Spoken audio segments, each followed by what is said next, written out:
Vizianagaram district సార్పేల్ dam ఎవరికైతే తెలియదో వాళ్ళకి వీడియోని షేర్ చేయండి. Hi friends, welcome back to Amar the world. ఈరోజు మేము బాహుబలి సినిమా చూసుకొని సార్పేల్ డ్యామ్కి అలా ఒక లుక్ వేసేద్దామని వచ్చాము. ఇక్కడికి వచ్చేటప్పటికల్లా కొందరు ఫిషింగ్ చేస్తున్నారు. ఫిషింగ్ అంటే హూక్స్తో కాదు, నెట్ పెట్టేసి చేస్తున్నారు ఫ్రెండ్స్. ఇదంతా కూడా వాచ్ చేస్తున్నాం. సార్పేల్ డ్యామ్ అంటే మీకు పక్కాగా మంచి వైబ్ ఇస్తుంది ఫ్రెండ్స్. ఎవరైనా వెళ్ళాలనుకుంటే వెళ్ళండి. ఇది కూడా నేను ఫస్ట్ టైం వెళ్ళడం. సార్పేల్ డ్యామ్కి మా వాళ్ళు తీసుకొని వెళ్తున్నారు ఈ రోజు. సార్పేల్ డ్యామ్ ఎలా ఉంటుందో మా వాళ్ళందరూ చెప్పడమే తప్ప నాకు ఇంతవరకు నేను వెళ్ళిందే లేదు, చూసిందే లేదు. ఈసారి మాత్రం సార్పేల్ డ్యామ్కి నడుచుకుంటూ వెళ్ళాము. ఒక దగ్గర చెట్టు పడిపోయింది అడ్డంగా, స్కూటీలు అక్కడ అయిపోయి 2 స్కూటీల పైన వచ్చాం ఫ్రెండ్స్. ఇక్కడ చూడండి వైబ్ ఎంత బాగుందో. ఆ కొండలు, ఆ సూర్యుడు అంతా చూడడానికి నిజంగానే ఒక వైబ్ క్రియేట్ అవుతుంది మనసు లోపల.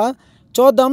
నేనైతే సార్పేల్ డ్యామ్ చూడగల అయితే మంచిగా వైబ్ అయితే క్రియేట్ అయిపోయింది నా దాంట్లో. ఈ వారం రోజులు వర్షం కురిసిన కారణంగా ఎయిర్ మంచి పొంగు మీద ఉంది. ఇప్పుడెవరు రాకండి. సమ్మర్ సీజన్ లో మీ గ్యాంగ్ అందరిని తీసుకొని రండి. నిజంగానే మీకు పక్కాగా ఒక మంచి వైబ్ క్రియేట్ అవుతుంది. దానికి నా వీడియోనే సాక్ష్యం. వీళ్ళు ఇక్కడ చేపలు పడుతున్నారు. వీళ్ళు లోకల్ అనుకుంటా. వీళ్ళ టెక్నిక్ చూడండి ఎలా ఉందో. ఒక నెట్ట పెట్టేసి 2 కర్రలు పెట్టి బాగా కట్టారు. దీంట్లో ఒక చేప ఉంది కనిపిస్తుంది కదా, అది బాగా ఎగురుతుంది. ఇప్పుడే ఫ్రెష్ గా పడింది. ఆ చేపను దగ్గర నుంచి చూద్దాం అనేసి ఇంకా నేను పైకి వెళ్ళి చూస్తున్నాను. అదిగో అక్కడ చేప ఇప్పటికే చనిపోయింది ఫ్రెండ్స్.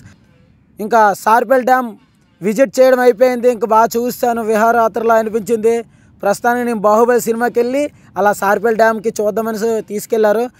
ఇంకా వీడియో ఎక్కడితో అయితే ముగించాం ఫ్రెండ్స్. ఇంకా నెక్స్ట్ వీడియోలో కలుసుకుందాం. నేను ఊరు వెళ్ళాలి.